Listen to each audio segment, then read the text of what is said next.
This podcast is brought to you by Legend Comics and Coffee in Omaha, Nebraska, located in scenic downtown Benson. They got a new location. It's absolutely gorgeous. Check it out. And by listeners like you. Go to Patreon/Two-Headed Nerd. Become a patron. Support this show. Our story this week picks up where we left off last week. Broadcasting from the Ziggurat in Omaha and caverns deep below the metro area, it is our pleasure to welcome you to episode 749 of the Two-Headed Nerd Comic Book Podcast, and I will be your head number one. My name is Matt Baum. And I'm the Internet's Joe Patrick, your head number two. It's time for another new comic show where we'll review 8 new comics from the last 2 weeks. After that, we'll set you up with our must-read new comic picks for next week. And finally, you will get a taste of our Patreon Extra, where we're giving you a preview of next week's special 750th episode landmark back issue show. It's huge. It's a gigantic anniversary, Joe. 750. It's amazing. There can't possibly be an accurate episode number, but sure. This is comics. This is how it works. Wherein we are proud to bring to you a brand new segment. It's getting its own show. TLDR takes the main stage, and we're going to break down the recent Superman event, House of Brainiac.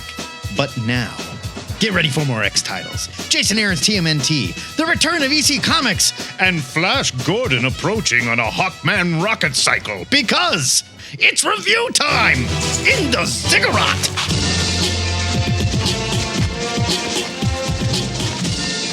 Our new comic reviews begin with 4 comics from last week and then 4 from this week. Each comic is judged using our 3-point rating scale of buy it, skim it, or leave it, with more caveats than Namor has face and heel turns combined. Macho, kick us off, please. New comics from the week of Wednesday, July 17th. We begin with Namor, number 1 from Marvel. It's written by Jason Aaron, and I don't know if dude just crawled out of a Lazarus pit, but he's out of his mind, and we are living through a Jason Aaron renaissance. Cover by Alex Lozano, art by Paul Davidson. You might recognize his name from 2000 AD. I was thinking while I was looking at this really looks like European comic art to me for some reason. Yeah. Alex Lins is on the flashback story, and colors by Niraj Menon, with letters by Joe Caramagna. I believe it's VC's Joe Caramagna, but he was just Joe here for some reason. It's Joe Caramagna. 36 pages. That's $4.99, and here is your solicit. War rages beneath the waves, from the lost cities of the secret seas to the fathomless depths where the elder whales reign. 7 kings, old and new, fight to rule the watery realm. But where is Namor, the once mighty submariner? He's sitting behind bars on the surface with no intention of ever setting foot in the seas again. And that's how the story ends. I'm kidding. Yeah. So begins an oversized Atlantean event that will forever reshape the landscape of the undersea world, while at last laying bare the dark history of Atlantis and its fiercest, most infamous defender, an epic that will redefine the King of the Seas in the manner of Jason Aaron's Punisher series. So, I mean, we decided that by the end of it, he's got to be a ninja. Yeah, a ninja god, basically, because he can already fly and stuff. So, you know. Yeah. I thought this art was gorgeous. Like, really, really gorgeous. I thought the present day art was gorgeous. The flashback art is good. I liked it. I thought it was kind of like, it's good, cartoonier, but I like the present day art better. Dreamier, a little cartoonish, but I liked it. I thought it looked really nice. Well, yeah, I mean, I don't dislike it. I'm just saying. Sure. I preferred the present day. It does seem kind of silly, though, that like a guy like Namor, who is as strong as the Hulk and has definitely been a problem before, and we all know that his powers come when he like dips his toe in the water. So let's put him in a prison in the middle of the ocean. Right? Well, but that's kind of the thing, right? Is that he voluntarily surrendered himself, and they kind of did it. Namor mentions that, like, they put me in a cell by the shore to taunt me. I mean, I guess, but like, why not be like, you know what? We're going to keep you in the desert just to play it safe, or Oklahoma. On the moon. Yeah, I don't know. You know? I mean, I don't know. Not that I had a big problem with it. I mean, infrastructure is a thing, man. They already had a prison in the ocean. I guess so. My guess is they have some on land too, somewhere. But I mean, well, we know that the Marvel Universe has many prisons. oh yeah. so. Oh yeah. And they all have awesome names. Most of the book is narration. It's kind of in Namor's head, and Aaron just nails it. It's like Namor talking about how badass he is and how what an incredible ruler he's been, but it's like this self-effacing, like, and look at you now. You're worthless. You're locked up. You could kill these guys, you know, with a snap of your fingers, but that hasn't worked in the past. Like, he's not necessarily reformed as much as he is upset. No. He's given up. Yeah, he's given up. Right. He's realized all these face and heel turns have led him nowhere. And, yeah, right. And his people hate him. And yeah. So what's the point? Right. He just keeps doing the same cycle over and over again. There's, like we mentioned, there's some flashes back to his childhood. I really like the art here. And of course, I think the flashbacks are going to tie into this larger story with the new Game of Thrones problem that they have going on under the ocean, more or less. Yeah. We all know the Namor cycle by now, though. He's good. He's bad. He's the king of Atlantis until he's not the king of Atlantis. And even though seasoned readers are going to know where this probably ends up, Aaron is setting up a new status quo and some serious undersea problems that Submariner's going to have to address. These two artists both bring incredible amounts of style to the story. And even if we know where it's going, the latest Namor looks like it's going to be another really solid Namor story in this rebirth of Jason Aaron that we're living through. I'm giving this a buy it. Yes, I agree. I mean, it's very good. You say another great Namor story, but like we haven't had a great Namor story in some time. And I like to see Jason Aaron kind of focusing on a character like this. Like when he steps onto a character like Thor or even Wolverine, like a solo character who has an identity outside of a team setting. He's better at it. Yeah.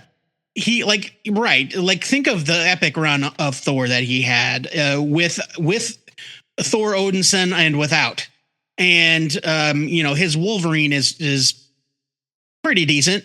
He had a long run there as well, and I think he thrives better on these kind of outsider character solo books. Oh yeah, whenever he has like a singular character he can drill into, he's always better. Period.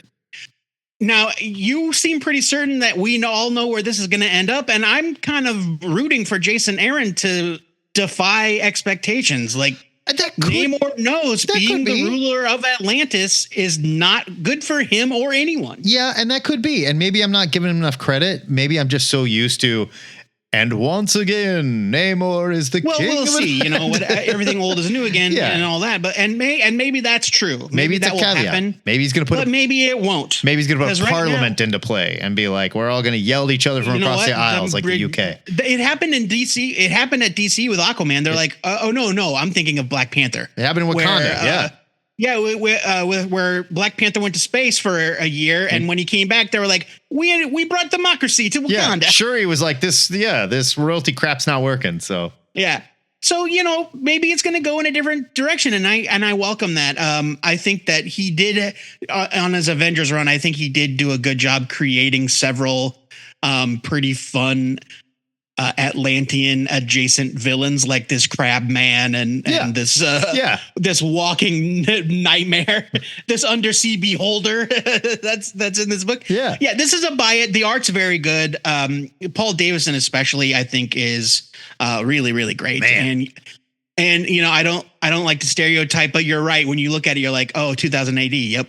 I get it. Well, there's something about like a lot of those European artists that come out of 2000 AD where I think they are just trained to fill panels with more detail than we're normally used to seeing maybe in the States.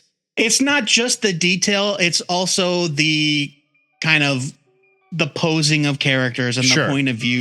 It's a combination of a lot of things. The detail, yes. There's like a house style, definitely. And I'll draw a direct comparison to Chris Weston, who drew my first book. And it's like, you can see the same kind of DNA. It's right there. Yeah.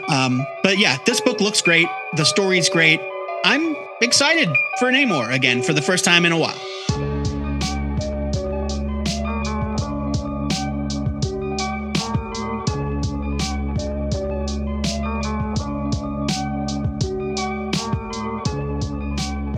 Well, I did mention Chris Weston, and here we are. My Chemical Romance fans also have reason to rejoice. It's Paranoid Gardens #1 from Dark Horse, written by the man himself, Gerard Way, and Sean Simon. Art here, as I said, by Chris Weston. Colors are by Dave Stewart. Letters are by Nate Ecos of Blambot. It's 32 pages for $4.99, and here is your solicit. Writers Gerard Way and Sean Simon of the Fabulous Killjoys and the Umbrella Academy join forces with illustrator Chris Weston of The Filth. Boy, what a thing to be tagged with. Colorist Dave Stewart of Hellboy fame and letterer Nate Pecos, who has done all of Black Hammer, to present an all-new surreal comic book experience that's ER meets Doctor Who on acid. Yeah, I think sure. 100%. I thought it was more like, Golden Girls meets Doctor Who on acid, but yeah. Lou is a nurse at the most bizarre care center in the universe. The staff are not entirely human, and the case is downright unearthly. Aliens, ghosts, superheroes, and more creatures plague its hallways as both doctors and patients and the hospital itself seems to be somewhat self-aware. Lou believes that despite a recent failure at her job, she's been given some sort of higher calling in this mysterious place and decides to rise to the challenge. Along the way, she must fight her way through corrupt staff members, powerful theme park cults, and her own personal demons and trauma to meet this challenge and discover what secrets the gardens hold. Paranoid Gardens, actually called Paradise Gardens, is basically a retirement home or a long-term care facility for the weirdest characters you'd meet on the Doom Patrol. Yeah. And I don't mean like the Doom Patrol. I mean the weirdos on the fringes of the Doom Patrol. Nurse Lou, our main character, has a mysterious connection to the facility and some of the residents that she can't remember, kicking off a fun mystery. I loved that there was so much humanity in the characters, despite the fact that so many of them are inhuman. Like Ruben. It's off-putting for a second where you're just like, this is where we're going to get wild. But it's like, nah, don't worry about it. She's just a nurse. Or nah, don't worry about it. Just an old guy. like Ruben is some sort of like green-skinned, gray mouth nightmare man. But he still has trouble going to the bathroom. He obsesses over the...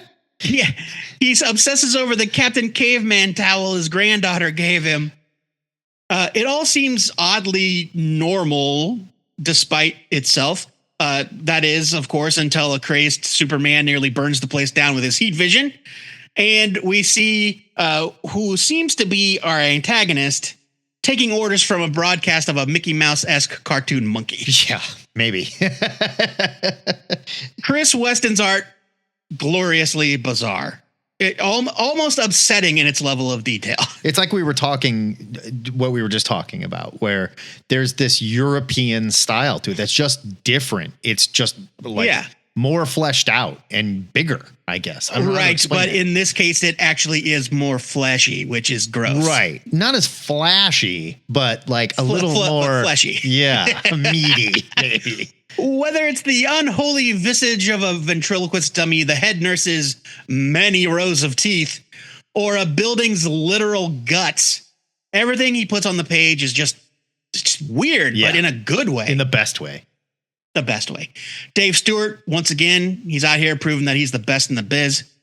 Paranoid Gardens #1 is a surprisingly restrained first issue by Gerard Way and Sean Simon. But that doesn't mean it skimps on the weirdness. It's just like I read the True Lives of the Fabulous Killjoys and I was like, what the fuck? There was too much. There was too much. You can tell. And I've read some other things that Gerard Way has written. He pulls back. Like, right. Yeah. But this is a story that you can read and it's like, oh, it's weird, but like everything fits. I comprehend it.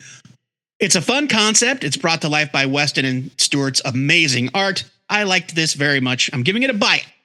Yeah, I think it helps maybe that he is going more grounded in something like, a nursing home. Chances are everyone's had old relatives that have been in a nursing home. And so you have some touchstones, right? Whereas maybe, being a rock star, you know what that's like, right? Or, being a trans-dimensional trans person. Like, what that's like. Or being the super-powered adopted daughter of a rich madman. Right. Like giving us some touchstones and making it familiar, I think, went a really long way here. but it's also still bizarre enough that I need to know more. And it has those touchstones of things that I loved about. I'm going to stop saying touchstones, but those things that I loved about Umbrella Academy, right? Where they're a family and they're fond of each other, and we all know what it's like to argue with your siblings, but they're also total freaking weirdos. Right. I'm giving this a huge buy it. This was great. Yeah, it was real good.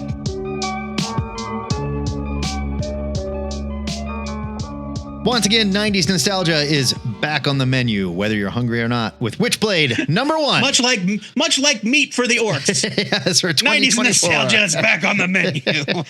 This is from Image Top Cow. It's written by Marguerite Bennett, with a cover by Mark Silvestri, art by Giuseppe Cafaro, colors by Arif Priatano, and letters by Troy Pateri. And the cover, we were just talking about it. Like Mark Silvestri, like you said, he's got one trick. He's got one trick, and he's good at it. But it's one trick. Look, don't get me wrong. Mark Silvestri is very talented. Right. More talented than I will I'm ever not be. taking that away from him. But he draws the exact same thing every single time. Yes. It's like the Alan Davis thing that I joke about. Although I think Alan Davis is better, right? That's all I'm saying. But enough about him. He did not draw this. No. Here's our solicit. Sarah Pazzini is back in an all-new origin story. A reimagining of the classic storyline. This high-octane supernatural thriller starts at the beginning with familiar characters. For some of you, maybe. And new story arcs. Not for me. New York City police detective Sarah Pazzini's life was forever fractured by her father's murder. Cold, cunning, and hellbent on revenge, Sarah now stalks a vicious criminal cabal beneath the city. Where an ancient power, I guess, I don't know, where an ancient power collides and transforms her into something wild, magnificent, and beyond her darkest imaginings.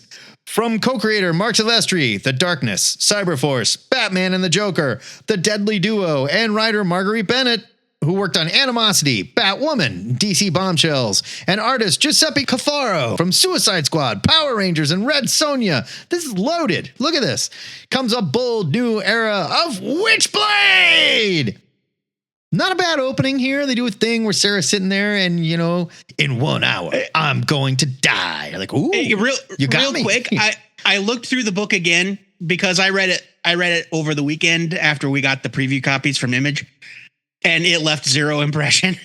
But I looked at it again and I was like, oh yes, I do recognize some of these names from the 90s. I mean, you're supposed to. And to be fair, I do recognize some of these characters. And they put him in bold to let you know you should know that guy. And I went, yeah, sounds like something I read back in the day. I don't know. Right. I mean, I read maybe 5 issues of Witchblade total in my entire life, but sure. I do think that this artist is trying to go full Silvestri, of course, including the costume with nipple covers that wouldn't cover any normal woman's nipples, but Sarah's are obviously way off to the side. Point of order. I actually think is there like a bodysuit thing? I think it's covering her head to toe. It's just that the coloring is unclear. Okay. Because I looked at it and I was like, maybe there's like a bodysuit under there, like a nude suit. No, I think that it is covering her from head to toe, except for like, you know, you got to have some cleave. Sure. So there's a little bit of a gap, like under the neckline and above the boobs. Right. But she's not wearing a bikini. I think she's wearing a full on costume. Okay, it's just that the coloring can't figure it. The colorist can't decide. Right. And again, with the Witchblade, and maybe I just don't remember enough from back in the day, but there's nothing here about the art or the story that defines her powers, what she does. I think she liquid just metal makes knives. Right? And kind of shoots knives around? Makes weapons out of stuff. Right? Makes like, weapons out of what jewelry. Mr. Fantastic was just like stretchy knives, kind of, I think. I mean, sure. I don't know. That's just do anything else with it? I have no idea. We get a very quick retelling of her origin, like dad dying and stuff. We see a thing giving her powers, right? But not what the powers actually do. Maybe it's coming. I don't know. Okay, so now it's like a bug bracelet thing. Berlin, Germany. Yeah, it like attaches itself to a series of women, or at least 1 or 2 different women, and then hijacks their bodies. Yeah, looking for fights its way to America. The Sarah, who is to track down. Right. I guess Sarah Pazzini is the one, right? And I get that. But the Witchblade has always been that kind of bracelet thing because that's where it goes back to when. And I get that part. I'm just like, maybe it's been too long, but I don't remember what it does. Like It was clear in this that it is a separate device, but this is the first time I ever saw it as like this parasitic thing. Yeah, that might be That's like part of the fighting update. and crawling. It has a will of its own. Right. It might be part of the update. I don't know. But I don't know enough about Witchblade to say. Right. The storytelling is still very 90s. We got really dark good guys and even darker bad guys. The book here is listed at 18 plus, but other than like one panel of gore, I mean, there is one gory panel and it's on page 20. This is pretty PG-13. They even use Grolix instead of cussing. That's true. I didn't understand. Right? Like it is violent. Yeah. And there's a decapitation, but yeah, you're right. Other than that, it's like, okay. Yeah, I don't think it's even like Blood Hunt level. Oh no, it's definitely not Blood Hunt level. I don't get it. Ultimately, if you're excited for Witchblade to come back, then be excited. Marguerite Bennett isn't doing it that different. It's still very 90s storytelling style. She's still in a skimpy outfit. If you're a new reader that likes this 90s style and likes this sort of aping Mark Silvestri's art, then you might be into this too. There's nothing wrong with this comic book. The coloring is excellent. The art is good. You can see this artist is trying to pay homage to Mark Silvestri's work in the old Witchblade comics, but nothing hooked me. And by the end, I still don't understand what her powers even do. I'm giving this a skim it. Look, there's nothing wrong with the comic. I wasn't expecting to see a reinvention of the Witchblade, but they really didn't add much to the character either. Just sort of like, we're doing it again. Like it's part one, and so Sure. I understand we don't get the origin of the Witchblade yet, and that's Right. fine. And meanwhile, Sarah is a police detective, and she's being threatened by mobs, gangsters, and blah blah blah. And you know, like that all made sense to me, but there wasn't anything in it that made me go, "Wow, this is certainly different." Like this isn't a bold new vision for Witchblade. This Not really. is just you're just doing Witchblade, but like ignoring continuity, like rebooting the continuity so that you don't have to address old books. I don't know. Guess. I don't know. But it didn't. But there was nothing about it that seemed like fresh and new. But Yeah. again, I'm not the Witchblade target audience. No, that's true. I thought the art was okay. It is very Silvestri. It's pretty busy. Marguerite Bennett. I haven't seen her name on things in a while. I'm glad she's still out there doing stuff. It's a skim it, you know, it's fine. Yeah, it's fine. But I won't be reading Witchblade because Right. I don't care. Yeah. And I don't know. There was nothing here that hooked me. There was nothing here that made me go, maybe Witchblade is for me. I think that's what was lacking. Back in the 90s, he was flashy, he was sexy, she was showing skin, Mark Silvestri was drawing it. You know, it was a great looking book. But the story was just the story, and now we're doing that same story again. It seems like maybe they missed an opportunity to add more of a hook or do more with this character. But maybe that's coming in issue 2. We'll see.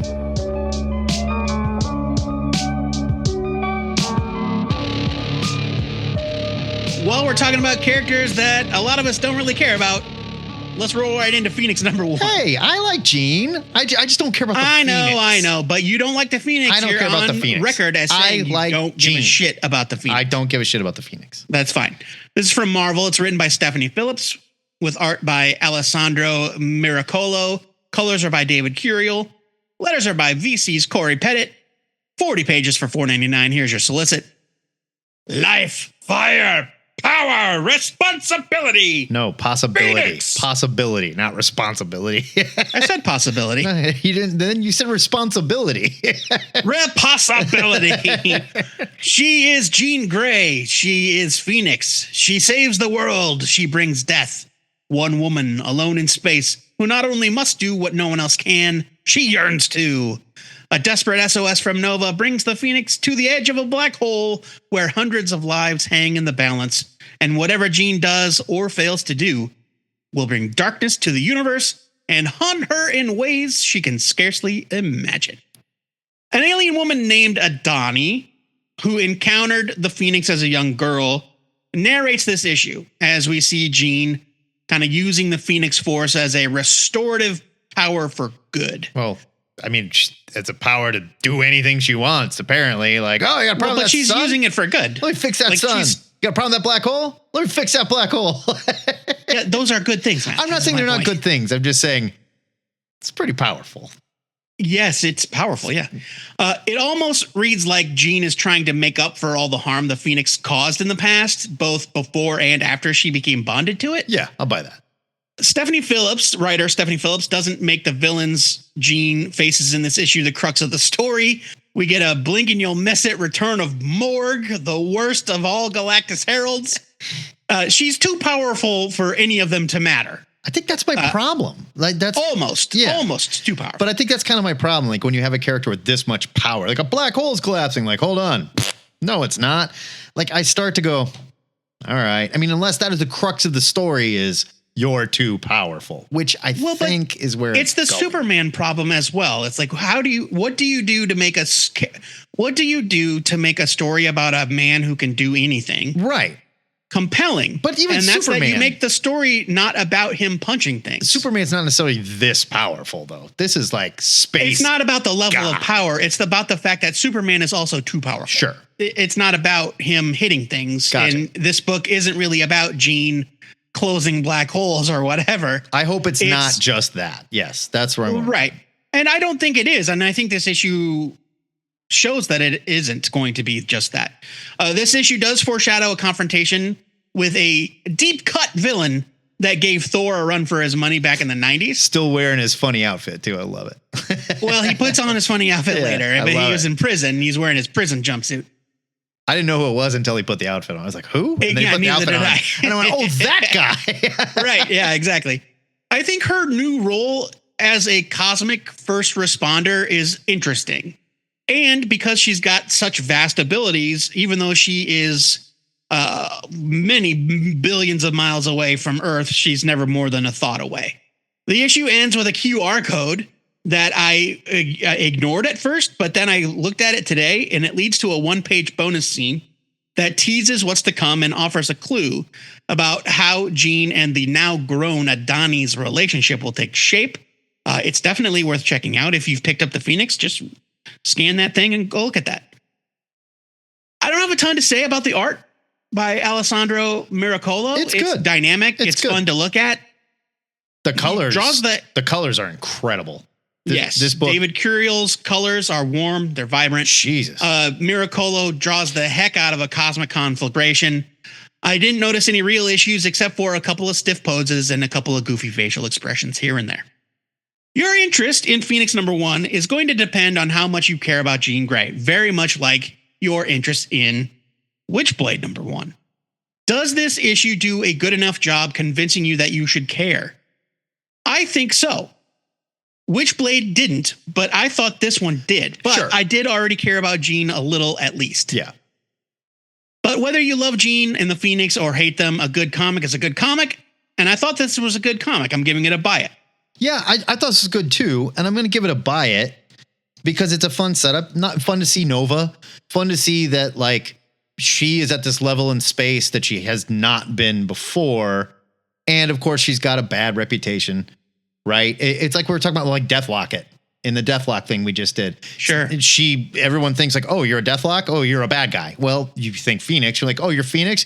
Yeah. You've destroyed planets and threatened the Earth. Or Namor for that matter. Or Namor. Yeah. So everywhere Namor goes, people hate him. It's fun to see her in control, I guess, in doing that. I want to see where it goes. It's just the Phoenix has been batted around a lot recently, and I'm just tired of it. But this is a new take where Jean is demonstrating she has control. And she's trying to use the Phoenix for good, like you said. I love Jean. I love Jean and Scott. I loved her, using her mind powers to talk to him. But how long are we going to stay interested with her in space?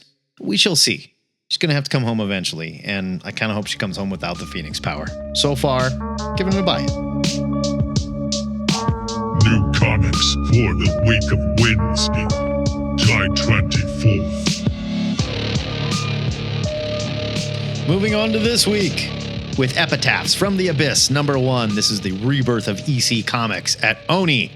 It's written by Brian Azzarello, Chris Condon, Jason Holtman, and Stephanie Phillips, with cover by Lee Bermejo, and it's a wonderful cover. I love Lee Bermejo.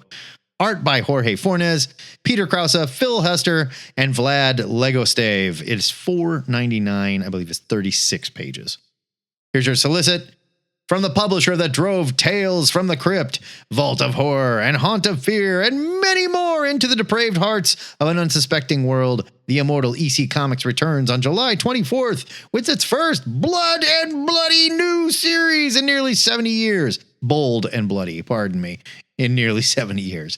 In partnership with William M. Gaines Agent Incorporated, Oni Press is proud to reveal the complete lineup of all killer writers and artists and cover artists behind the Epitaphs from the Abyss. A 40-page testament. 40 pages, my bad. To terror, ushering in the full-scale resurrection of comics' most infamous, influential publishing house. And I'm just going to read this because it lays out who did what, right? In our first exercise, 40-page dose of fear, witness shocking tales of torment and tension in the immortal EC tradition as wrenched from the grave by the vile intentions of acclaimed writer. You know what? It doesn't do it in order, so it's not important.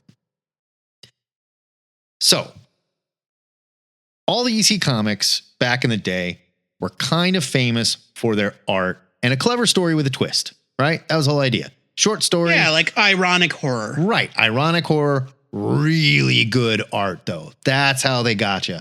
And that was the stuff that like got them hauled in front of Congress. The violence that was being drawn in these books. They're like, kids are seeing this, you know. The first story here is a struggling writer with a roommate that writes the perfect movie script. It was fine. It moved very quick, and it didn't quite stick the twist ending. And the art is fine. It's not bad. Not bad by any means, but it's fine.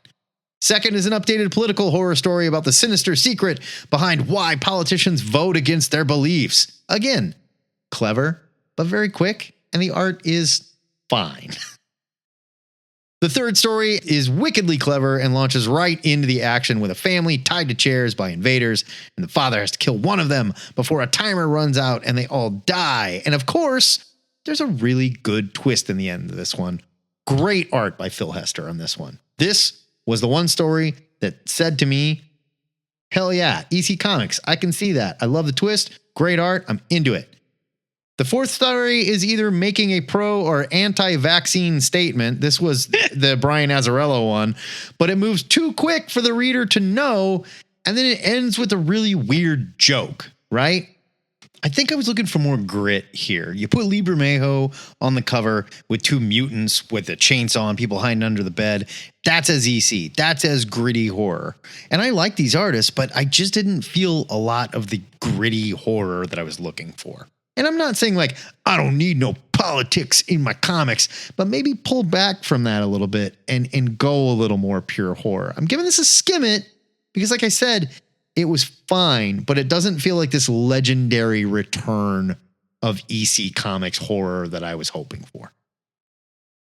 All right, I held my tongue through that whole thing because I couldn't believe half the things that I was hearing. Like, there on no planet does anyone describe art by Jorge Fornes as fine. This like that comic. That particular story is gorgeous. He did the one about the writer. Like, there's nothing. It was very good art. I'm not saying it's bad, but like, it's not flashy. Matt, it's not gory. Here's a little something that I want you to internalize. It's the nature of the story as well. When you are reviewing a comic and you go, it's ... fine. That means you don't think it's that great. I mean, sure, I didn't. I love Jorge Fornes. I did not think this was his normal style. I didn't think it popped out. It is great. And when it finally got violent, I didn't think it was gory or scary looking either. I disagree with you. Okay. I think that story is beautiful. I think the Peter Krause drawn story about the politics, that's his style. That's just how that dude draws. Yeah. Not bad. The Phil Hester story, of course, is gorgeous, but we're big Phil fans. And I thought that the Brian Azzarello story had really great art as well, even though I didn't recognize the artist's name, Vlad something. Yeah. Vlad Lagostev. Right. I thought this was fun. It's cheesy. Yes, it's not like decapitated heads on every panel, but like it's also, that's not every EC comic. It was, yes, that was a lot of EC comics. They were I thought more horror than this. Definitely. I thought that like it had the kind of Crypt Keeper-esque host guy at the beginning with that page drawn by Dustin Weaver, the Gravedigger. And the lettering looked like old EC Comics lettering. This scratched an itch. Like this, I read this and I was like, this does feel like EC Comics. See, I think a lot of the maybe it needs to be there. grittier, and maybe other books will be grittier. But I liked this a lot. This is a buy it from me.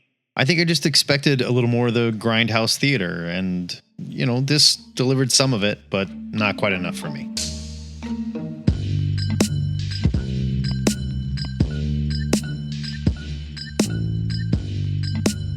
And now it's time for the book that I swear to God I was trying to manifest for an entire month before I actually knew it was coming out.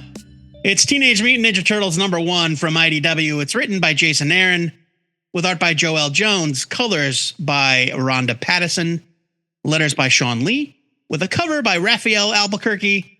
It's 32 pages for $4.99. Here is your solicit. New series premiere! New jumping on point! The Teenage Mutant Ninja Turtles have all left New York to pursue their own interests, but there are forces gathering that will pull them back together, whether the bad guys like it or not. First up, Raphael. But why is everyone's favorite brawler in prison? When a surprise attack behind bars puts Raph's position in jeopardy, he needs to figure out how to get out of jail and warn his brothers that trouble is coming. Superstar writer Jason Aaron, who you know from The Mighty Thor and Batman Off-World, teams up with Joel Jones from Lady Killer and Catwoman for the first issue of a new TMNT series that will start a bold new era, celebrating the TMNT's 40th anniversary while setting them up for the next 40 years to come. Teenage Mutant Ninja Turtles #1 is a great example of having your cake and eating it too. It's got all the benefits of a high-profile relaunch with a big-name creative team, while simultaneously embracing and sidestepping the very long history IDW has with the franchise. This is Jason Aaron silencing the long-term fans that were worried. All that stuff counts. It's all here. Don't worry about it. Don't worry if you haven't read all that stuff. Aaron's script tells you everything you need to know through Raphael's internal monologue. The exact reason why Raph is in prison is a mystery that will surely unfold over time. Again, don't worry about it for now. Yeah. But we do find out that he's secretly working with the warden to weed out corruption and prevent violence from the inside, because he's a hero. Well, of course, Raph's a good guy, but like Aaron, his inner monologue that he's writing for Raphael is so good. There's one box where he's like sitting on his bed and he's pissed off. And he's like, I'm rage and gristle and bile wrapped up in a turtle shell. Always have been. I'm a walking life support system for my knees and knuckles. Whoa. Pretty good. Hard. It's pretty good. It's a really neat setup that will surely become more complicated after he is obviously forced to break out to find his brothers at the end of the issue. Joel Jones's art is incredible, which should not come as a surprise. If I had a complaint, it would be that Jones skimps on the backgrounds quite a few times throughout the issue, but when the backgrounds are present, they are gorgeous. There are some beautiful shots of like the inside of the prison.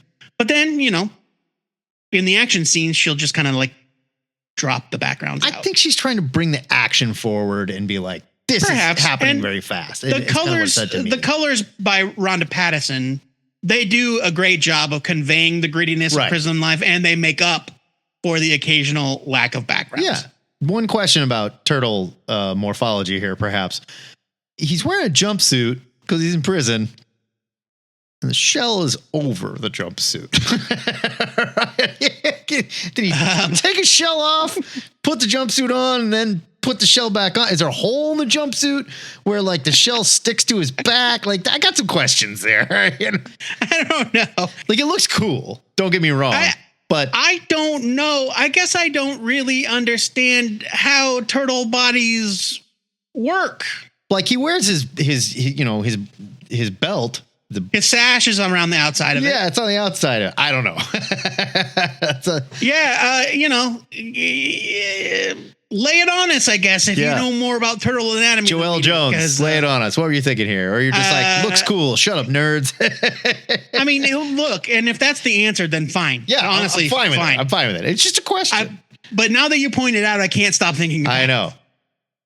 Jason Aaron has done the impossible here and created a new jumping on point for the TMNT that embraces the spirit of the original Eastman and Laird comics and the long and complex continuity of the IDW run, coupled with the stellar art of Joelle Jones and Rhonda Pattison, Teenage Mutant Ninja Turtles #1 is a great read for fans old and new. Huge buy it. Yes, this delivered. This was worth the wait. This delivered. This is exactly what old fans should be happy they're getting and what new fans should be happy to get as well, right? We should all be happy. Jumping on point. It pays attention to everything happened before. I am excited about the Teenage Mutant Ninja Turtles. Enjoy. The Jason Aaron Renaissance is going very well so far. Good to have him back. Buy it.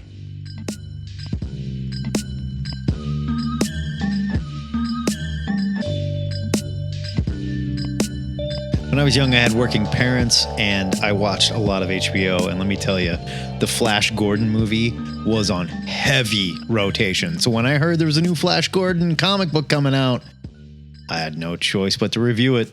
This is Flash Gordon #1 from Mad Cave, written by Jeremy Adams, main cover and art by Will Conrad, colors by Lee Loffridge, letters by Taylor Esposito. 28 pages for $4.99. I was like, 28 pages? That seems light, but it didn't feel like it when I read it. Yeah, no ads, I guess. Here's your solicit. Flash awakes on a secret prison planet somewhere in the galaxy. Upon learning that Dale Arden is the subject of an assassination plot, he's forced to break out and make his way across the galaxy to save her. Along the way, he encounters old friends, new threats, and a greater mystery surrounding who is pulling the strings of this universe. The first exciting issue of an all-new ongoing series. Jeremy Adams has been killing it on Green Lantern, so he should be no stranger to space adventure heroes, and he lends his talents to Flash very well. The only issue I had was I kind of felt like, did I miss something? I know there's a Free Comic Book Day issue, but there's just like no There was way. a zero issue on Free Comic Book Day. There's no way that zero issue set up everything that they talk about has happened here. I think that it did. I mean, that's incredible if they did, because those issues aren't long. They're like 10-page stories. So If you look, there's a timeline in the back that says like, right, here's where the I don't remember what King Features or whatever it was that was the Defenders of the Earth, like Mandrake, sure, Flash Gordon, the Phantom, the schedule for those books, and it started with Flash Gordon #0 on Free Comic Book Day. Yeah, so maybe it's all in there. I didn't read that one, which is fine. I didn't feel Neither lost. did I. But I saw that on the camera. Right. They flash back. They let you know what's going on, but it was just like, damn, all that happened, huh? I love Will Conrad's art. And again, he's not a British guy, but he has that same kind of sensibility where he just brings a little more detail to his very classic comic style. And like his shading is gorgeous. His panels are beautiful. There's so much detail behind stuff and emotion in every character. There's a full page spread of like when one of Flash's cellmates, I'm not going to spoil it, is attacking a guard. And it's just incredible. Like a Mike Plug 70s sci-fi nightmare. Incredible. Yeah. This team does a great job capturing the Silver Age feel of Flash Gordon. He's a terminal underdog, taken for granted, but luck and his own daring is going to get him out of any situation. And they do just enough to shed that Silver Age silliness that can come with a character like Flash Gordon when you're writing some of these older characters, but still hold on to the soul of the universe. Incredible art and a breakneck pace story make for an excellent first issue. Like I said, it feels like there was a lot that happened before this, but check out the Free Comic Book Day issue, I guess. It's all in there, and killer last page. I'm giving this a huge buy it. I loved it. This is so much fun. Yeah, I agree. I loved it as well. I read it just today before we started recording. I just in reverse order. I'm looking at the calendar that's in the back of the book. And yeah, it says in May, Flash Gordon #0 Free Comic Book Day. In June, Defenders of the Earth trade paperback collecting the 1987 comic. And then July, Flash Gordon #1. Like, that's it. There's also a new... For the first time in 20 years, the Flash Gordon comic strip has been revived. Yeah, they've been... And it's written and drawn by Eisner Award-winning writer and artist Dan Chicade. And it's so great. They're incredible. Yeah. It's in the back of this book. It's so great. And those are hosted at comicskingdom.com. I thought this was a ton of fun. I love Jeremy Adams. I've loved his work since he brought my boy Wally back to prominence in The Flash. He's DC's killing it on Green Lantern. He's DC's next big thing, right? I want him to be DC's next big thing. I think he is. For sure. I'll bet we're going to see him on like a Superman or at least an event not too long from now. I would love for him. I mean, Green Lantern is nothing to sneeze at. I'm not saying it's not, but it's also like it's not a flagship, like Green Lantern and The Flash. Those are pretty big name books, but it's also not Superman. Yeah, or Batman. I would love to see him on a major project. Yeah. I think he's wonderful. I think the art in this is great. Flash Gordon as this like addled hobo looking prisoner guy is pretty great. I love it whenever there is a scene in something like this where it's like, so-and-so's been in prison or on an island or whatever, and they've got to get back into action, and they find a piece of glass or a shard of a robot or whatever, and they shave, and they are immediately the exact same as you remember them. Yeah. With their perfect haircut and clean shaven face. Sure. You just need a knife. Scrape that shit off your face there. You are not a hairdresser, Flash Gordon. That haircut should not have looked that good. This is a buy it. It's a ton of fun.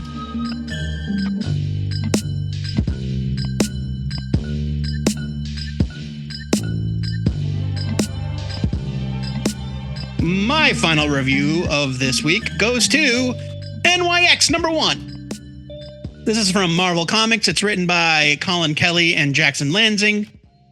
Art by Francesco Mortarino. Colors by Raul Angulo. Letters by VC's Joe Sabino. Cover by Sarah Pacelli and Federico Blee.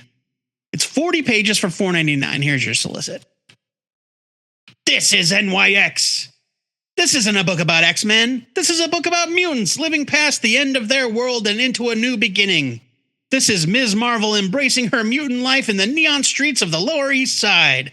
This is Anole trying to keep his head above water. I have never known how to pronounce that character's name. This is Wolverine in the shadows of Bushwick protecting her own. It's just a knoll. It's a knoll. That's the name of a lizard. Is it a knoll or a noli? No, a knoll. It's a lizard. Okay. This is Prodigy writing history as it happens, and Sophie Cuckoo finding her own way. The news reports are bleak. The streets feel dangerous. There's something lurking underground. Evil coming from every direction, but they're determined to make it. This is Mutant Community. This is Mutant Pride. This is NYX. We are big fans of Kelly and Lansing around these parts, but NYX was probably one of the From the Ashes titles that I was least excited about. Yeah. Honestly, it's fine. There's nothing wrong with it. The writers wisely use Kamala Khan as the POV character as she meets the other Gen Z mutants that have made NYC their home. I did a lot of anagrams in that sentence, and I didn't mean to. I did think it was kind of silly that Laura Wolverine shows up and acts like it's Kamala's first day as a superhero. Like, simmer down. Yeah. And ditch that awful new costume, Laura. You ain't that special. God, and not to mention, you're just walking around with that on. It's an ugly costume. It's bad. It's bad. And what is Laura doing just bumming around Bushwick? Seriously, she's like Wolverine DNA, premier killer, amazing superhero. What is she doing? Hanging around complaining about the neighborhood getting gentrified? It's an ugly costume. It's bad. It's bad. We're introduced to a new villain called the Krakoan and his group of cronies. I really liked that Kelly and Lansing didn't drag the mystery of the Krakoan's true identity. Yeah. They didn't drag it out, and that identity will be familiar to fans of this particular generation of characters. We don't need to do that again. Because your first instinct is to go, Krakoa, but you just made a big deal about leaving it behind. I know. Well, they immediately show you what is really going on. So that's pretty great. The first thing readers will see when they pick up the book is a cover by Sarah Pacelli that's honestly kind of bad. Which, she's so good, too. It's not a good cover. Yeah. Unfortunately, the interior art didn't do much for me either. Mortarino's work is full of detail and has interesting layouts, but I don't love his figure drawing. all of the characters seem to have disproportionately lanky bodies with small heads and smashed faces. Yeah, like they're going, and it's so easy to be like manga style, but they're going for like, but it is manga style, though. right? But you can see it in the shape of their mouths, and but the it's shape also of their eyes. not. Yeah. It's like just enough that maybe you won't notice I'm doing that. You know what I mean? Manga influenced, Right. perhaps. And I didn't like it. I don't like it. Oh yeah, why do they all have like smashed? They look like they all have smashed pug faces. Right, and it doesn't work for the emotions that maybe they're supposed to be having in those panels, but maybe we're too old to pick up on those manga expressions and be like, he's happy. He's sad. I don't know. You watch a lot of anime. I don't really buy that. Yeah. But I did think that Raul Angulo's coloring was very nice, though. Coloring's great. I will say that. Coloring looks very good. I was a little harsh on NYX #1 upon my first reading, but I did like it more after reading it for a second time for this review. Kelly and Lansing, they don't really break any new ground, but their handle on the characters is strong, and the potential clash that they've set up by the end of the issue is compelling. The art just isn't my cup of tea, and for that reason, mainly, I'm giving this a strong skim it.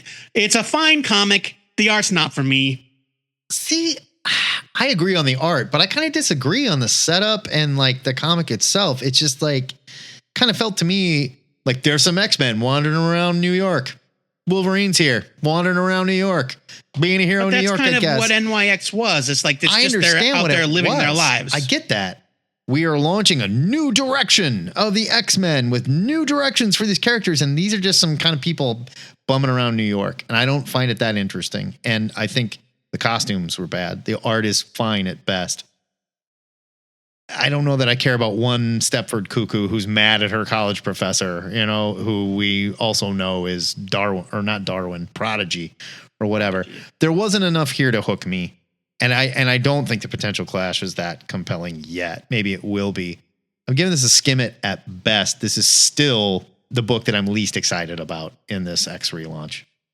I would agree. And to that point, I think that there probably could have been a stronger contender to get a title. Yeah. A stronger concept to get a title. There had to be a better concept than and these 5 random mutants that happen live to be in New York, same age bracket. Right. It's that's not really a reason. They're going to the book. club and they're going to classes and okay, thanks. I mean, that's if that's your thing, that's great. But sure. And maybe that's a generational thing. Could be. And maybe that's what they are going for, like this sort of like webtoon take on the Bat family that was a huge hit. And maybe that's what they're reaching for here, and it's not for us. But it's all I can say is it's not for me, and it doesn't feel. I know that you think that you're making a comparison, but that's not really a comparison. No, I mean it's not. I'm just saying maybe they are gearing this to a younger generation, hoping that they're gonna be like, yes. I'm in college, I go to clubs, and I bum around New York. Right. It'd be cool to read what happens when Wolverine, not that Wolverine, does it. Like, okay. Right. No, I not every book is for me, and that's what Skim It is. That's what Skim It was born for. Sure.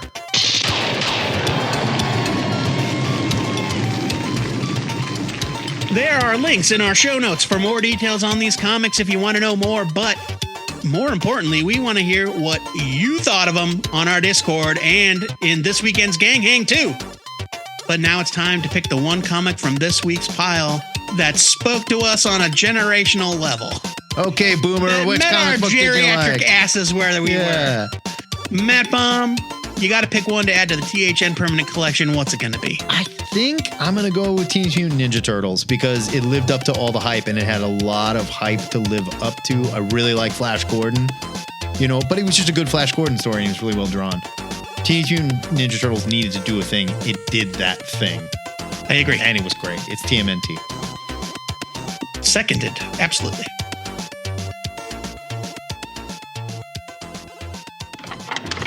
Well, review time may be over, but we've still got a job to do. There's comics coming out next week too, Joe Patrick. So it's time to head to the THN Sanctum Sanctorum. I mean, you heard the door open and close, so obviously we're already in here. And make our must-read picks for next week. And must-read picks means you must read them. Well, see, now you can't phrase it like that. Sure, because that's not what I think about when I make the pick. Yeah, too bad. I'm forcing you into it. What do you think of that? No, I still picked the comic that I wanted to pick, regardless of what you say. Must-read pick is the name. They must read this, Joe. It's right there. My must-read pick for next week is X-Force #1. I mean, regardless, it would have been a pretty good contender. It's X-Force #1 from Marvel. It's written by Jeffrey Thorne with art by Marcus Toe. It's 40 pages for $4.99, and here is your solicit. A new path forged! Get it? The world is fractured. Forge uses his powers of invention to devise the only fix. Now I get it. Now I get it. Okay, thank you. Welcome back. An all-new, all-different X-Force. Forge leads a custom-made, hand-picked team of mutants. Rachel Summers, Betsy Braddock, Sage, Surge, and introducing Tank. You can't put Sage and Surge on the same team. You can't do it. Sage and Surge. They did it. All right. Either Sage or Surge, not both. Right? Sage and Surge. God, it's dumb. In off-the-books mission so dire, so integral to the fate of the Marvel Universe, there's no time to stop for permission. As Forge detects increasing threats across the planet, he will recruit a specialist for each target. First up, that regenerating degenerate, Deadpool. He's got a movie coming out. Does he? Be here for an X-Force like you've never seen them before. Stick around to see who joins, who lives, who dies, and uncover the mystery of Forge's discovery. So I'm kind of pumped for this one, mainly because I love Forge. I love Forge being in the lead. I think it's great. Okay, we got a nerd bet. We got a nerd bet directly tied to this one. You bet that Tank is Colossus in disguise. If that is the case. Well, I don't think that I officially bet that Tank was Colossus in disguise. It's a nerd bet. I'm looking at it right now. Joe Patrick. Oh, all right. Tank is... okay. Tank, you know what? X-Force. It might still be. It does say in this that it is introducing Tank. Yes. And at the time, you didn't have that information. But I was going to say, at the time, there was nothing going on with Colossus that he would need to be in disguise. There still is not. That said... We read X-Men a couple weeks ago, and like little things like Quentin having a whole body and not just being a head in a bottle happened too. So who knows? So true. And you know, all we really know when they by the phrase introducing Tank, the only thing that really says is that it's not the same character that made like 2 appearances. Yeah, I guess. And then died, which is what we discussed in the Gang Hang sometime ago. Yeah, the art looks really good. I love Forge. I've always had a soft spot for X-Force and X-Factor as the side teams. We'll see. So far, I'm a little underwhelmed with the relaunch, but we'll see. Some of them got to be good, right? No. Shoot. No. My pick for next week had to be Blood Hunt #5 from Marvel, written by Jed MacKay, art by Pepe Larraz, 36 pages, $5.99. Here's your solicit. Doctor Strange is presented with a dread bargain to gain a chance to save the world. The Avengers ride into a battle they cannot win. The dead battle the undead across the globe. You heard me right. Will it be enough? Will the world be saved? And how will it be changed if it is? Featuring a dramatic shift for the future of the Marvel Universe. I'm a fool for a good summer event, and this has been a legitimately good summer event. We made a lot of fun of Blood Hunt. Yes. We made a lot of fun of the idea of the red band books and shit. But you know what? Hey, they put out exclusive stuff that you had to go to the comic book store and get. Giving them props for that. And it's a good read.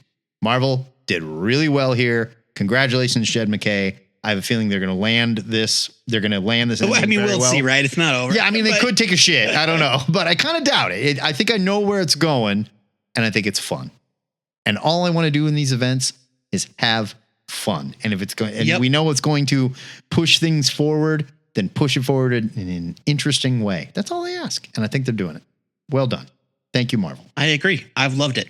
The THN trade of the week is Hitman by Garth Ennis and John McCrae, Omnibus, Volume 1 hardcover from DC. It's written by Garth Ennis with art by John McCrae. It's 1,125 pages for $125. I can't do that math, but I think that's only like $1 a page. Yeah, that's nothing. You're close, bud. Real close. Here's your solicit. On the back streets of Gotham City, ex-military operative Tommy Monahan has set himself up as a hired gun. Surrounded by an odd assortment of friends and allies, the hitman with a heart must deal with personal conflicts over honor and morals as he makes a living with a gun. They ended the 2 sentences in a row with gun. That seems weird. Well, you know. But even with the telepathic ability to read his target's minds, don't worry about it. He still finds himself well over his head when he runs into some of Gotham's most notorious citizens, such as the Demon, the Joker, and the Dark Knight himself, the Batman. Plus, a vindictive mob boss from his past puts a contract out on Tommy. With his friends caught in the crossfire, he must find a way to take out the hired assassin and exact retribution against the mafia head. That is a very clever turn of phrase if you have already read these comics. Oh, but even with his extraordinary... I just got there. You got it? You remember? Sometimes the caboose has got to cross the line before I understand. It happened with the Forge thing. I get it. But even with his extraordinary powers, the Hitman may find that a trained killer and a mob army is just too much for one man. This first volume collects Hitman 1 through 33, Hitman Annual number 1, the Demon numbers 42 through 45 and 52 through 54, and the Demon Annual 2. Don't get that confused. The Demon stories came first. That's where Tommy was introduced. Yes. And it includes a brand new introduction by Ennis, a foreword, and a cover by McCrae. What's the difference between an introduction and a foreword? We'll find out. Well, I think one's an introduction, the other one's a forward, obviously. Okay, sure. Duh, obviously. And loads of behind-the-scenes material from the Irreverent series. Matt picked this. He knows how I feel about Hitman. Hitman's one of my favorites too, man. Yeah. It's one of my favorite comic runs of all time. Hitman is where I met Garth Ennis for the first time. And man, it's so good. And like, look, if you just finished The Boys and you're like, that was so great. I want to know more about the guy that came up with The Boys. This is what he has been doing for a long, long time. Now it's way toned down, obviously, at DC, but you can this see, took place in the heart of the DC universe. Right. You can see this is what happens when a guy like Garth Ennis, who came up with The Boys, works in the DC universe, and it's excellent. It's so excellent. And it's one of those books where DC kept threatening to cancel it, and fans were like, no. And they went, all right, fine, here's more. So good. Like this, like Hitman was introduced in what, like 1992, 1993? Something like that. Long time ago. And so, yeah, we're talking like 30 years at this point. Hitman, like Ennis has been doing kind of superhero deconstruction. If you love The Boys, you will love Hitman. Hitman is really wonderful. What are you nerds excited to read next week? Let us know over at our Discord. That's the best way. Going outside and yelling, we probably won't hear you. But if you go to our Discord, good chance one of us will read what you're excited for. And be sure to put your picks on your pull list if you want to read along with us, because typically we review these comics that we pick.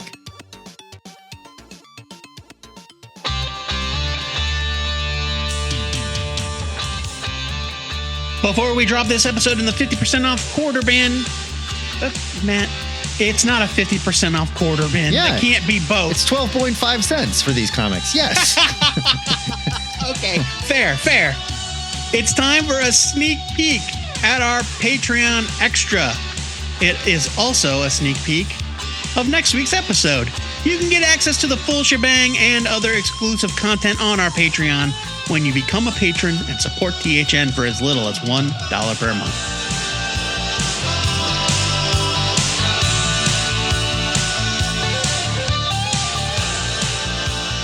Welcome, one and all, to another exciting THN Extra. Today, I made the mistake of asking Joe Patrick a question. I said, Joe Patrick, we read Absolute Power. It wasn't bad, I guess. They set up some stuff. Hey, who's this Brainiac Queen? And Joe went, oh, you have not been reading Superman, huh? And I went, we're going to have to do a TLDR of where the Brainiac Queen comes from. And Joe said, yep, something like that. And I said, cool, but I'm not doing it for free. We'll do it for these assholes that pay for the show. So here we are with a TLDR. I was wondering when you were going to sneak that in. A TLDR of the House of Brainiac that ran through Action Comics and Superman. We're going to gloss through the major points of what happened. I, of course, have questions because I'm a casual Superman reader at best. Good news is Joe Patrick is here, our super nerd over here, right? Super nerd? I don't know. Yeah, okay, sure. Okay, he'll take it. But if you our regular patron, you get to hear this entire thing. And let me tell you, it kicks so much ass. If you're here for free, we're going to give you 5 minutes. Then we're going to ask you to casually get up from your seat and leave the theater because you're not as good looking and you kind of smell. That's just how it goes. All right. It's nothing personal. It's nothing personal. Listen to him. But let's get into it. Joe Patrick. It is how we keep the show running without ads, though. The House of Brainiac. It ran for 7 issues. This was 6 in the regular series through Action Superman and 1 special. Let's start with Action Comics. The very beginning. Okie dokes. First chapter was Action Comics 1064. The whole event, we should say, written by Joshua Williamson, who is the head writer of the Superman family. Right. And the art, for the most part in this event, and I will touch on when it's not, is by Rafa Sandoval, who is, I think, the regular Action Comics artist. Yes, he just came back. I mean, like, not when they're doing the Superman Legends stuff, but he has been, yeah. We did review this first chapter in THN 738. There's a note here. So if you want to hear our full review, head over there. We're not going to review these individual issues, so don't ask. We start with Lois and Clark kind of starting their day. They've got their own distinct routines. We get a drive-by of all the supporting characters. There's like a cold open with Brainiac's ship floating through space like, I hunger. Real quick. Something is missing, blah, blah, blah. Jimmy is dating the Silver Banshee. This is new to me. She was a bad guy last time I checked. And she does yoga. Well, I mean, yeah. Any girl in that shape's doing some yoga, let me tell you. So Jimmy dating Silver Banshee is a plot point that has come up in Joshua Williamson's Superman run since Dawn of DC. She kind of like reformed or whatever. It's a long story, and that's not what we're here for. But yes, Silver Banshee is now a nice, normal-esque person with terrifying supernatural scream powers. And Jimmy's a sweet guy. He's got a hot Irish girlfriend. And good for him. She and Jimmy are in love. All right. Suddenly, an army of Brainiac drones and Lobos drop from the sky. But Joe, you might be asking, isn't there only one Lobo? Yeah, but when Brainiac shows up, you can safely assume we're not talking about her. He's got like every race in a jar somewhere, right? That's a Brainiac. We're going to get to it. Yeah. We're going to get to it. Okay. The Superman family, of course, springs into action. Supergirl rightly points out that wholesale chaos isn't really Brainiac's style. Yeah, he's a calculated guy. He doesn't just show up and start wrecking shit, especially not with the Zaranians, who are basically a bunch of Lobos. They all talk shit. They all ride hogs. Yeah, they do. They're all muscle bound like bastards. They are idiots. Yeah, they're all idiots. Yeah. So Brainiac is after the smartest person on the planet, Lex Luthor's daughter, Lena. Is that okay? Is not Lex Luthor. Swerve here? Like, has she always been? Is she like Valeria Richards kind of Marvel? The short answer is yes and no. Okay. And I know that's not exactly an answer, but yes, that's helpful. Thank you.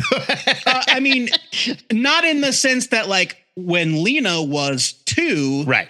She was having full conversations with Victor Von Doom. Right. It's like not like that, but yes, she is super intelligent, super smart. Yes. The whole deal. Supercorp had this AI version of Lex that helped Superman, like Ghost Jor-El did in the Fortress of Solitude. And everyone assumed that Lex put it there before he went to prison, but it was Brainiac all along. Like Lex shows up at Supercorp and he's like, what the fuck is this? It's just like that Seinfeld where Cosmo Kramer wandered into the meeting. They all just thought he worked there. The Lobos storm Supercorp. They miniaturize Mercy and Lena. And every time they show it, I think it's hilarious because they put them in vessels that look exactly like those little screw top reusable plastic bottles. Yeah, like the ones you give your kids instead of like the big ones that people walk around with. Why is this how you chose? You chose to draw it this way, Rafa. Why? Excelsior!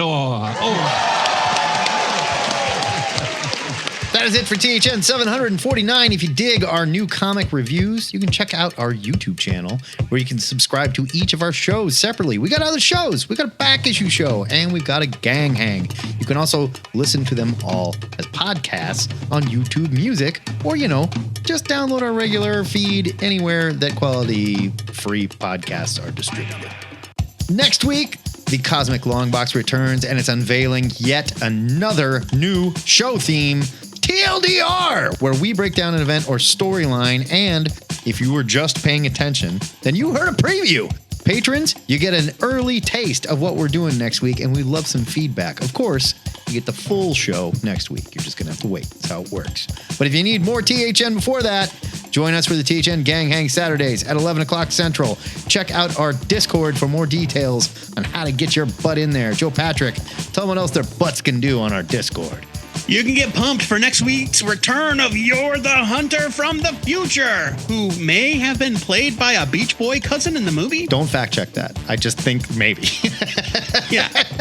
You can scream along with our reactions to all the San Diego Comic-Con news this weekend, and even witness Neil Breen fighting the most CG rendered tiger that has ever been rendered in CG. If you've watched any of the Bad Movie Bible channel on YouTube, you will know who Neil Breen is. And if you haven't, oh yeah, as our friend John says, you're welcome. Hey, maybe you just want to answer the question of the week. This week's question is, what are your favorite villain couples, whether they are super or otherwise? Not every villainous couple has superpowers. Sure. From any medium. So you can talk about Spike from Drusilla from Buffy or whatever. Absorbing Man and Titania from She-Hulk. Please keep your question of the week suggestions coming. I need them. We do this every week. And you can post them right there in the question of the week thread. You can sign up for our Discord with the link at twoheadednerd.com/Discord. We have a no jerks allowed policy, so don't bring that energy into our house. But when you're there, you can post about any of our segments there, or if you don't dig on the Discord, you can send an MP3 submission for the Comic Pushers, for Ask a Nerd, or for any of our segments, or future new show themes to twoheadednerd@gmail.com, and we will put you on the show. If you're new to the show and you're looking to start some shit on Discord, you are going to love DC's Discord. I encourage you to go check it out. Do I have the place for you? And I assure you, you'll enjoy more on their Discord. Keep that shit where it belongs. But please, by all means, download, donate. We love it. And the good news is you can hear the entire run of THN in our digital longbox archive at twoheadednerd.com. THN is a listener-supported podcast. It wouldn't be possible without the generosity of donors like our patron, Mark Orenberger, host of the graphic novel Apostle podcast. It's an excellent show. Check it out. He does a much better job. Download his show, but only after you download ours. Yeah. No, listen to his. Just download ours. That's fine. If you like what you hear every week, it's easy to support the show, like Mark Orenberger, who, man, that is a hockey last name. Like, I can just see it on the back of a jersey of a guy that's beating the shit out of somebody, right? You can sign up to be a patron at patreon.com/twoheadednerd. Before we go, our weekly shout out goes to Chris Claremont, Fabian Nicieza, Gail Simone, Jerry Duggan, and Joe Kelly, the writers who inarguably had the greatest impact on Marvel's current Hollywood darlings, Deadpool and Wolverine. Larry Hama, not present, but he should have been invited, in my opinion. Sure. The group attended the world premiere of Wade and Logan's new movie in New York City on Monday night at the personal invitation of Ryan Reynolds and Hugh Jackman, who treated the creators like the rock stars they are. Word to you folks. Now, can you please get us Kevin Feige's number? We've got lots of ideas. What was the Rob invited? Did he? Fuck if I know. Oh yeah, he was there. Okay. I saw a picture of him. All right, I was like, Yeah. like, wow, if not. He was not in the group photo with all the Marvel guys. Yeah, they're like, Rob, you get your own special photo over here all by yourself. No. Like, they were like together because, they're all Marvel, they're all current Marvel peeps. Right. And Rob is, Rob. Until next time, true believers, remember to pre-order your comics or your retailer might just refuse to sell you anything but old Rob Liefeld Maximum books. And let me tell you, they're not great. This is a Two-Headed Nerd, signing off.